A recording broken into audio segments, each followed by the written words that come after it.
کیا کر رہے ہیں اور ہم کیسے رسپونڈ کر رہے ہیں، وہ میٹر کرتا ہے، کیونکہ وہ ہمیں ڈیفائن کرتا ہے۔ ایک کوٹ بولی جاتی ہے بڑی خوبصورت کہ حسنات الابرار سیئات المقربین، کہ جو لوگ عام جو لوگ ہوتے ہیں، جو نیک ہوتے ہیں، ان کی جو نیکیاں ہوتی ہیں، وہ جو مقرب لوگ ہوتے ہیں، جو بہت زیادہ ایمان کے ہائی لیول پر ہوتے ہیں، تو جو ابرار کی نیکیاں ہوتی ہیں وہ مقربین کے لیول پہ، اگر مقربین اس لیول پر نیکیاں کریں تو وہ ان کے لیے وہ گناہوں کا درجہ رکھتی ہیں۔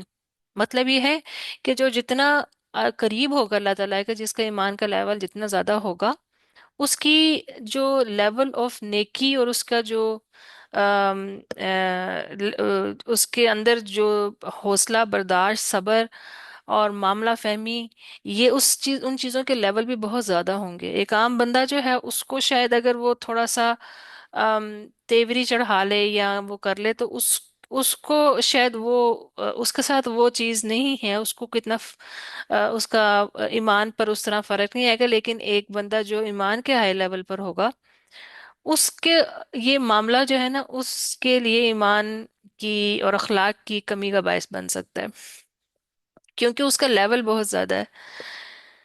پھر کیا ہے کہ اس میں آ، اثر اور رسوخ کے پیچھے دوڑنا، یعنی کہ جو لوگ بعض لوگ جو ہوتے ہیں وہ مشہور شخصیات کو، امیر افراد کو، بڑے بڑے سیلیبریٹیز کو، ان کی طرف دوڑے رہتے ہیں۔ ان سے اگر ہم صرف دعویٰ کے حق میں اس میں بات کریں، اس کے حساب سے کہ ان کو وہ دین کا پیغام پہنچانے کی کوشش کرتے رہتے ہیں، اچھی بات ہے، اس میں کوئی برائی نہیں، اگر وہ سیکھ اسلام کی طرف آ جائیں تو اس سے فائدہ ہوگا بے شک۔ لیکن یہ ہے کہ اس وجہ سے عام لوگوں کو اگنور کر دینا، یہ جو ہے، اس سے ہمیں اس میں توازن قائم رکھنے کی ضرورت ہے۔ پھر بعض لوگ دعوت کو صرف اور صرف نان مسلمز تک محدود کر دیتے ہیں، اور وہ سمجھتے ہیں کہ مسلمانوں کو مزید تعلیم و تربیت کی کوئی ضرورت نہیں، آلریڈی مسلمان ہو چکے ہیں۔ تو دعوت صرف غیر مسلموں کو اسلام کی طرف بلانے کا نام نہیں ہے، بلکہ جو پہلے سے مسلمان ہیں ان کی تربیت بھی بہت زیادہ ضروری ہے۔ پھر جی اس میں پرائیورٹیز کو سیٹ کرنا، ترجیحات کو کس کو ترجیح دینی ہے، جو سیکھنے کی خواہش رکھتے ہیں، جو آپ کے پاس خود آتے ہیں سیکھنے کے لیے، ان کو پرائیورٹائز کرنا چاہیے۔ اور اگر ہم اس کو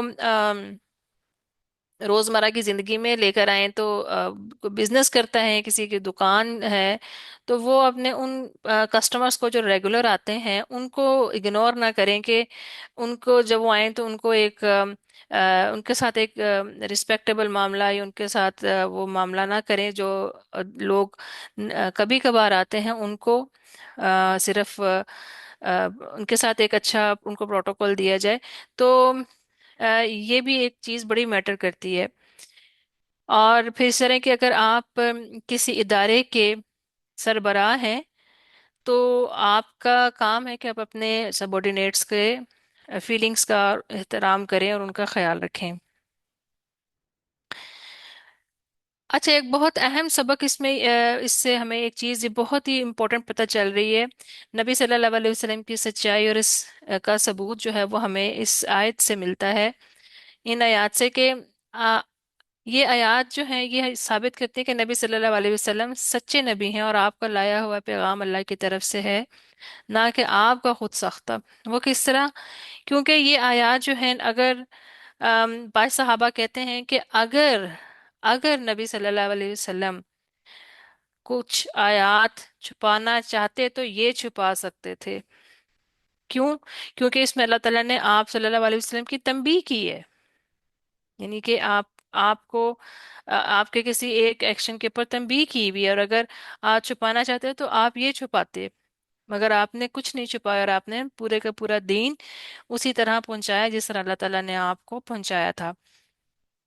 عائشہ رضی اللہ تعالیٰ صورت احزاب کی آیت کی مثال دیتی ہیں، جس میں اللہ تعالیٰ نے نبی صلی اللہ علیہ وسلم کی دل کی ایک کیفیت کو ظاہر کر دیا، اور فرمایا کہ اگر نبی قرآن سے کچھ چھپانا چاہتے تو وہ یہ آیت ضرور چھپاتے، مگر ایسا نہیں کیا۔ عائشہ رضی اللہ تعالیٰ کے نزدیک جو آج اس آیت میں زید رضی اللہ تعالیٰ کی بات ہوئی ہے، وہ اس آیت کو کہتی ہیں، مگر اللہ نبی صلی اللہ علیہ وسلم نے اللہ کے دین کو پورے کا پورا پہنچایا۔ تو یہ ثابت کرتا ہے کہ اللہ کے رسول نے بغیر کسی کمی یا تبدیلی کے جو کچھ اللہ تعالیٰ کی طرف سے نازل ہوا وہ سب کچھ امت کو دیا۔ پھر اس کے بعد کیا ہے کہ یہ نبی صلی اللہ علیہ وسلم کا مشن تھا، اللہ کا پیغام مکمل طور پر پہنچانا، اور آپ کچھ بھی چھپا نہیں سکتے تھے، اور آپ نے رسالت کا پورا حق جو تھا وہ ادا کیا۔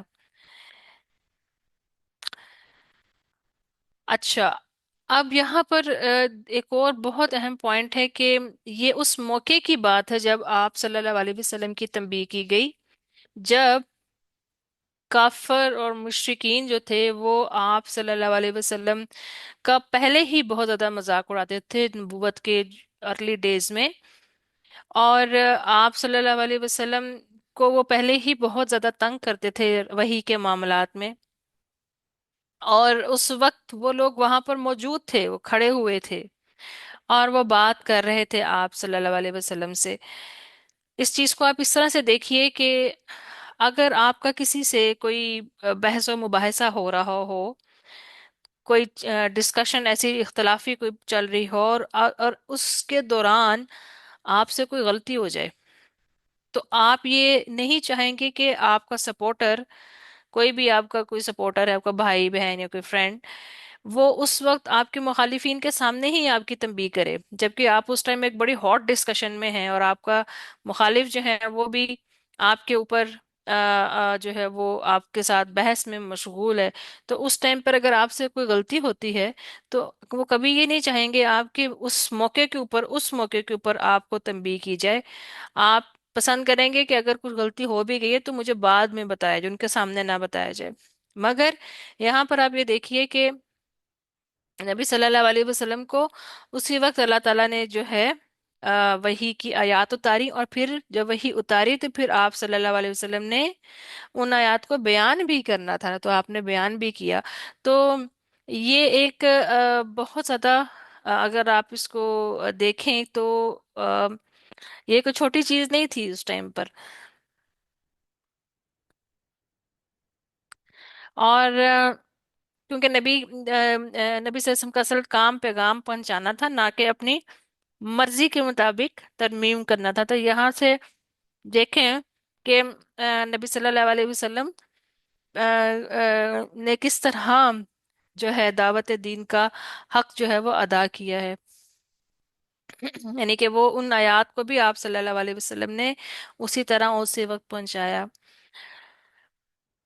جب یہ آیات نازل ہوئیں تو اللہ کے نبی صلی اللہ علیہ وسلم کو یہ کہنا پڑا کہ ہاں، اللہ تعالیٰ نے مجھ پر تنبیہ کی ہے، اور مجھے اس کا اقرار کرنا ہے۔ کوئی بھی عام لیڈر ہوتا تو وہ اس تنبیہ کو نظر انداز کر دیتا یا اسے چھپانے کی کوشش کرتا، مگر نبی صلی اللہ علیہ وآلہ وسلم ایسا نہیں کر سکتے تھے۔ تو یہ چیز ثابت کرتی ہے کہ نبی صلی اللہ علیہ وسلم اللہ کے سچے پیغمبر، اور قرآن اللہ کا کلام ہے، نہ کہ کسی انسان کی تخلیق۔ پھر یہ کہ اصلاح اور تنقید سے عظمت میں کمی نہیں آتی بلکہ اضافہ ہوتا ہے۔ تنقید کو قبول کرنا ایک لیڈر کی بڑی خوبی ہے، اور یہ سچے اور مخلص انسان کی پہچان ہے۔ آج کل ہم آج کے زمانے میں کوئی بہت بڑا کوئی حکمران اور لیڈر ہو، اپنی غلطی پہ کوئی تنقید برداشت کرے گا؟ کوئی تنقید کرے وہ سننا بھی پسند نہیں کرے گا، لوگ چپ کرا دیتے ہیں، خاموش کرا دیتے ہیں۔ مگر نبی صلی اللہ علیہ وسلم کو خود اللہ تعالیٰ نے ایک معاملے پر تنبیہ فرمائی، اور وہ تنبیہ قرآن میں ہمیشہ کے لیے محفوظ ہو گئی، اور نبی صلی اللہ علیہ وسلم نے اسے قبول کیا اور امت تک پہنچایا۔ آپ دیکھیں کہ اللہ تعالیٰ نے ایک چیز کو قرآن میں لکھ دیا تو وہ قیامت تک کے لیے وہیں پر موجود رہے گی نا۔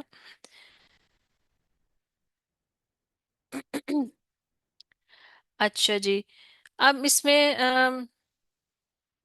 تھوڑا سا ہم یہ دیکھتے ہیں کہ ہمارے اس صورت کے اندر آ، آ، تعلیم و تربیت کے حوالے سے اور دعویٰ کے حوالے سے بہت اہم پوائنٹس ہیں، اس میں اور بھی مزید پوائنٹس ہیں، لیکن میں آپ کو چاہوں گی کہ پہلے میں دعویٰ کے جو پوائنٹس ہیں اس کو ڈسکس کر لوں،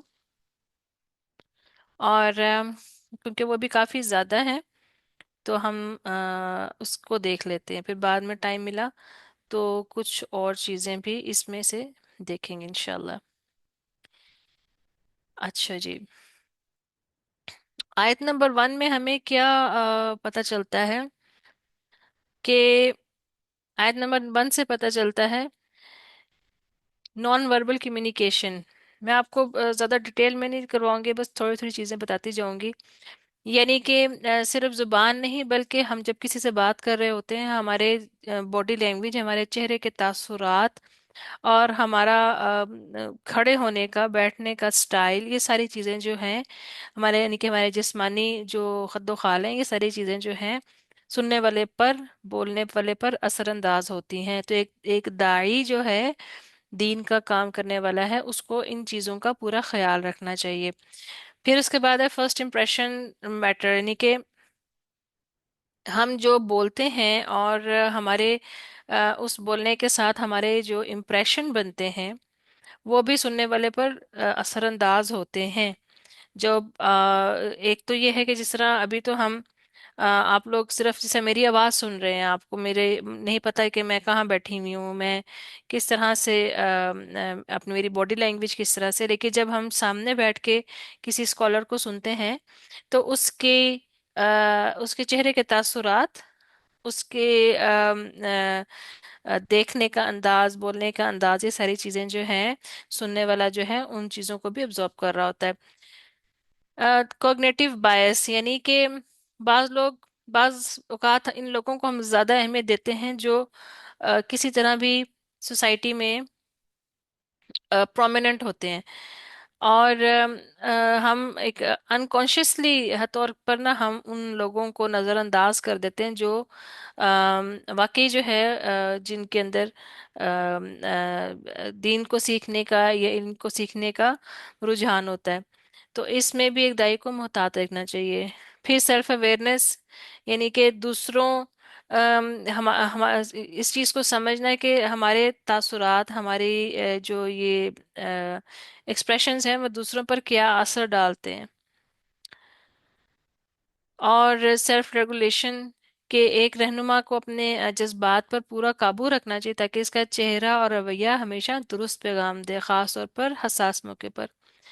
یعنی کہ جب دائی کا کام کرنے جا رہا ہے، ایک دائی اپنا دعویٰ کا کام کرنے جا رہا ہے، تو اس کو اپنے آپ کو اس ایموشنل سٹیٹ سے نکالنا چاہیے اور اپنے جذبات پر قابو رکھنا چاہیے۔ اسی طرح ایموشنل انٹیلیجنس بھی اس کے اندر آ جاتی ہے۔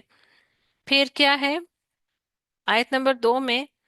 آ، ایک تو یہ ہے کہ کیونکہ نبینا جو صحابی تھے وہ آئے تھے آپ صلی اللہ علیہ وسلم کے پاس، تو دعوت کا اصول کیا ہے کہ لوگوں کو ان کی ظاہری حالت یا حیثیت سے نہ پرکھیں۔ تو یہاں پر نبینا صحابی کا خاص طور کے اوپر ذکر کیا گیا ہے، وہ نبی صلی اللہ علیہ وسلم کے چہرے کے تاثرات کو دیکھنے سے قاصر تھے، وہ تو دیکھ نہیں پا رہے تھے کہ آپ صلی اللہ علیہ وسلم نے کے فیشل ایکسپریشنز کے ہیں۔ تو اس سے ہمیں یہ سبق ملتا ہے کہ کسی شخص کی قدر و منزلت اس کی جسمانی، اس کی جو اپیرنس ہے، اس کی جو لباسی حالت ہے، یا جو اس کی جو اپیرنس ہے اس کی وجہ سے نہیں، بلکہ اس کے اخلاص اور نیت پر منحصر ہوتی ہے۔ پھر ہے کیا ہے بایس ٹورڈز پاور اینڈ انفلوئنس، ٹھیک ہے، یہ تو اس کے اوپر بات ہوگی، یعنی کہ ہم نے جب بھی بات کر لی۔ اس کے بعد کیا ہے اٹینشن اکانومی، یعنی کہ ہم اکثر آ، آ، لوگوں کو اس وجہ سے اہمیت دیتے ہیں کہ وہ ہمیں کیا دے سکتے ہیں، یعنی کہ ہمیں ان سے کیا فائدہ ہوگا، ہمارے لیے کیا ہے۔ تو اس بنیاد پر نہیں، بلکہ ہمیں توجہ جو ہے کہ اس ہمیں اپنی جو ہے توجہ اس چیز پہ رکھنا چاہیے کہ انہیں ہماری کتنی ضرورت ہے، ہم ان کو کیا دے سکتے ہیں۔ پھر ایمپتھی، یعنی کہ حقیقی جو لیڈر ہوتا ہے نا، وہ ہوتا ہے کہ ہم ان لوگوں کو امپورٹنس دیں جو ام، اس چیز کی تلاش میں ہیں کہ انہیں کوئی اچھا استاد مل جائے، انہیں کوئی چیز کوئی سکھا دی جائے، نہ کہ صرف ان کو جو بظاہر بڑے بااثر اور بڑے وہ ہوتے ہیں، اچھے نظر بڑے پروگریسو اور بڑے اچھے نظر آتے ہیں، جب ان کی بجائے ان لوگوں کو دیکھنا چاہیے۔ سوشل اویئرنیس میں کیا آ جائے گا کہ جو لوگ سوسائٹی میں بہت پرومیننٹ نہیں ہوتے، تو ان لوگوں کو بھی امپورٹنس اور ان لوگوں کو رسپیکٹ دینی چاہیے۔ یہ ساری چیزیں وہ ہیں جو ایک انسان جس نے دعویٰ کا کام کرنا ہے، اس کو ان سب چیزوں کا علم ہونا چاہیے۔ اس کے بعد کیا آتا ہے، آیت نمبر 3 ہمیں بتاتی ہے کہ آؤٹ کم بائس، یعنی کہ آؤٹ کم بائس یہ ہے کہ ہم اکثر یہ سمجھتے ہیں کہ جو ایلیٹ ہیں، جو بااثر لوگ ہیں، ان کے ساتھ کام کرنے سے ہمیں زیادہ کامیابی حاصل ہوگی، لیکن حقیقی تبدیلی فرد کے اندرونی اصلاح سے آتی ہے۔ یعنی کہ دیکھنے میں یہی لگ رہا ہوتا ہے کہ جو لوگ بڑے انفلوئنشیل ہیں، اگر ہم ان کے ساتھ کام کریں گے تو ہمیں بڑا بوسٹ ملے گا، لیکن اس طرح کوئی یہ کنفرم بات نہیں ہے، بلکہ اصلاح انسان کے اندر سے ہوتی ہے۔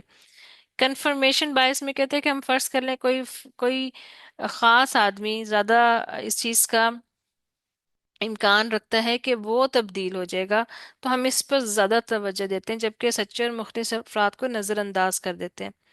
سیلف ریفلیکشن میں کیا ہوتا ہے کہ ہم تھوڑا سا اپنے آپ پر غور کریں کہ ہم صحیح افراد کو ان کی صحیح وجوہات کی بنا پر ترجیح دے رہے ہیں کہ نہیں، یعنی کہ ہم جن کو ہم نے پرائیورٹائز کیا ہوا ہے وہ صحیح کیا ہوا ہے۔ اور پھر گروتھ مائنڈ سیٹ، یعنی کہ ایسا انسان جو ہوتا ہے وہ بجائے اس کے کہ کسی ایک جگہ پہ کسی ایک مسئلے میں سٹک ہو جائے، وہ ہمیشہ اپنے آپ کو آگے بڑھانا چاہتا ہے، آگے لے کے جانا چاہتا ہے، اور وہ اسٹیگننٹ نہیں ہوتا۔ اچھا، ایک چیز جو دائی کے لیے بڑی ضروری ہے سیکھنی، کہ ہر انسان کی اپنی ایک پیس ہوتی ہے سیکھنے کی۔ ایک محفل میں 10 لوگ بیٹھے ہوئے ہیں، تو 10 لوگوں کے سیکھنے کا جو لیول ہے وہ ہر ایک کا ڈفرنٹ ہوگا۔ اور عمل پر یقین رکھیں، لوگ اپنی رفتار سے بدلتے ہیں۔ اللہ تعالیٰ اس بات پر زور دیتے ہیں کہ اگر کوئی فوراً تبدیل نہ ہو، تب بھی پیغام کا دیر پا فائدہ ہو سکتا ہے۔ اور دائی کا کام پھر وہی بات ہے کہ پہنچا دینا ہے، لوگوں کے ان کے ریئیکشنز کو جو ہے اپنے کنٹرول کرنا تو نہیں ہے۔ ڈیلیٹ گریٹیفیکیشن، یعنی کہ لوگ ہمیشہ فوری طور کے اوپر کسی بھی نئی آئیڈیالوجی کو قبول نہیں کرتے، اور لیکن آج اگر آپ نے کوئی بیج لگا دیا تو مستقبل میں ایمان کی صورت میں وہ پروان چڑھ جائے گا۔ تو فوراً رزلٹ اورینٹیڈ نہیں ہونا چاہیے کہ ادھر سے آج میں نے ان کو ایک بڑا موٹیویٹنگ لیکچر دیا 1 گھنٹے کا، اور مجھے امید تھی کہ جی وہ لوگ جو ہیں وہ فوراً اپنے آپ کو بدل لیں گے، تو یہ نہیں ہو سکتا۔ ایک دن بعض اگر لوگ چاہیں اللہ تعالیٰ کر بھی سکتا ہے، لیکن اس چیز کو ذہن میں رکھنا چاہیے کہ ضروری نہیں کہ آپ کی محنتوں کا پھل جو ہے وہ فوراً آپ کو مل جائے گا۔ Power of subconscious learning, subconscious جو ہے ہمارا، اس کے اندر اس کی لرننگ جو ہے وہ ڈفرینٹ ہے، یعنی کہ اس کے اندر زیادہ طاقت ہوتی ہے، اور ہم جب اپنی کسی ہیبٹ کو، کسی اچھی عادت کو جب اس کے اندر بٹھا لیتے ہیں تو ہمیں زیادہ ایفرٹ نہیں کرنی پڑتی، وہ ہماری سیکنڈ نیچر بن جاتی ہے۔ پھر کیا ہے، پیشنس ان کمیونیکیشن، یعنی کہ یہ چیز بڑی امپورٹنٹ ہے جاننا کہ ہر انسان نصیحت کو قبول نہیں کرے گا، اس لیے نرم مزاجی اور تحمل ضروری ہے. یہ نہیں کہ اگر کوئی بات اگر آپ کی کوئی مان نہیں رہا تو آپ دائی جو ہے وہ اس کے ساتھ لڑائی شروع کر دے، لڑنا شروع کر دے، زبردستی کرے. تو وہ ہر انسان کی پہلی بات تو ہے کہ اپنی اپنی پیس ہے، اور باقی یہ ہے کہ ہر ضروری نہیں ہے کہ آپ کو ہمیشہ بہت ویلکمنگ ایٹیچیوڈ ملے. بغیر کسی مایوسی کے فوری نتائج کی توقع کے پیغام جو ہیں وہ آپ اپنا کام کریں، آپ فوکس جو اپنے کام پہ رکھیں. آپ یہ نہ دیکھیں کہ آپ کتنا رزلٹ پروڈیوس کریں، وہ اللہ کا کام ہے. اگر کوئی شخص فوراً اسلام یا اس کی صحیح بات کو قبول نہیں کرتا تو آپ کو دل برداشتہ ہونے کی ضرورت نہیں، مایوس ہونے کی ضرورت نہیں ہے. ہدایت کا عمل جو ہوتا ہے وہ وقت لیتا ہے. کسی بھی چیز کو تبدیل ہونے میں ضروری نہیں ہے کہ کوئی بھی اوور نائٹ تبدیل ہو جائے. اس کو جو چینج جو ہے، جو تبدیلی جو ہے، یہ ایک پروسیس ہوتا ہے. اور اللہ جسے چاہے اور جب چاہے راہ دکھا دیتا ہے. آیت نمبر 5 اور 6 میں کیا ہے کہ don't waste your time on arrogant, یعنی کہ جو اللہ تعالیٰ ان لوگوں پر زیادہ توجہ دینے کی تنقید فرماتے ہیں جو اپنے آپ کو ہدایت سے بے نیاز سمجھتے ہیں. یعنی کہ قریش کے سرداروں کا رویہ تھا کیا کہ وہ اسلام کو قبول کرنے کے بجائے اپنی بڑائی میں مبتلا تھے، لیکن نبی صلی اللہ علیہ وسلم پھر بھی انہیں دعوت دے رہے تھے. ایگو اینڈ ریزسٹنس، یعنی کہ جو لوگ خود کو مکمل سمجھتے ہیں، جو لوگ سمجھتے ہیں ہمیں تو کوئی ضرورت نہیں، ہمیں تو بہت پتہ ہے، ہم تو جانتے ہیں، وہ تبدیلی کو قبول کرنے سے زیادہ کیا ہوتے ہیں، مزاحمت کرتے ہیں. ٹھیک ہے. تو بنسبت ان لوگوں کے جو سیکھنے کے خواہش مند ہوتے ہیں ان کو سکھایا جانا چاہیے. پھر ہے اسکارسٹی مائنڈ سیٹ، یعنی کہ ہم اکثر ان لوگوں کے پیچھے لگے رہتے ہیں جو ہمیں رد کر دیتے ہیں، ریجیکٹ کر دیتے ہیں، ڈس لائک کرتے ہیں، جبکہ وہ افراد اگنور ہو جاتے ہیں جو سیکھنے کے لیے تیار ہوتے ہیں. ہم اپنا فوکس جو ہے نا دائی کو صحیح رکھنا ہے. اور he should know when to walk away, یعنی کہ کوئی اگر مسلسل حق توڑ رہا ہے تو اپنی توانائی ان لوگوں پر مت لگائیں جو سیکھنے کے لیے تیار نہیں ہیں، بلکہ ادھر لگائیں جو سیکھنے کے لیے تیار ہیں. پھر ایموشنل ڈیٹیچمنٹ، یعنی اپنی کامیابی کو دوسروں کے رد عمل کے تابع نہ کریں بلکہ اخلاص کے ساتھ اپنا فرض ادا کریں. ٹھیک ہے، ہم نے یہ بھی پہلے بھی اس کو دیکھا تھا. پھر آئے ہیں آیات 7 to 10 میں کیا بتایا گیا ہے، لا آف اٹریکشن، یعنی کہ لوگ ان کی طرف زیادہ مائل ہوتے ہیں جو خلوص دل سے ان کی رہنمائی کرنا چاہتے ہیں. انسان کا دل جو ہے نا وہ بڑا عجیب ہے. دل جو ہے نا وہ پہچان لیتا ہے دل کے اگلا بندہ جو ہے وہ کس لیول تک جو ہے وہ یعنی کہ اس کے دل کے اندر خیر ہے کہ نہیں. تو انسان کا دل جو ہوتا ہے نا وہ دل کو پہچانتا ہے. پھر ہے جی کہ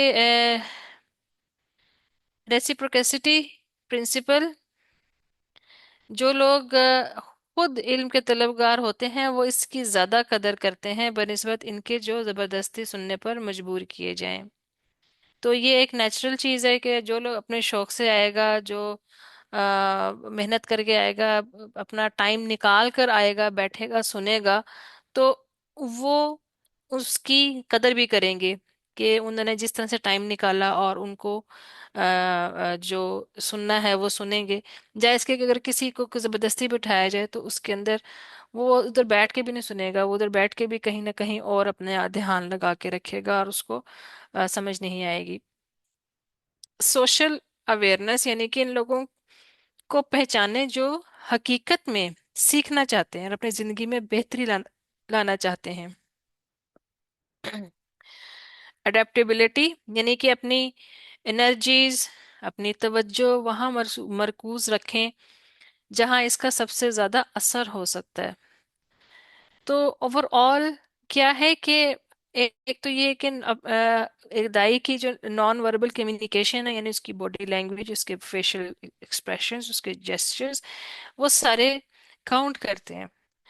اور پھر یہ ہے کہ کسی بھی انسان کو اس کے سٹیٹس کی وجہ سے جج مت کیا جائے، اور اس فوکس اپنا رکھا جائے اس ان لوگوں پر جو اسپرچولی ہنگری ہیں، یعنی کہ جن کے اندر سیکھنے کی، علم حاصل کرنے کی پیاس ہے، اور ان لوگوں کے پیچھے مت دوڑا جائے جو کہ اپنے آپ کو ہی کمپلیٹ سمجھتے ہیں، اور جو سمجھتے ہیں کہ ان کو کوئی ضرورت نہیں۔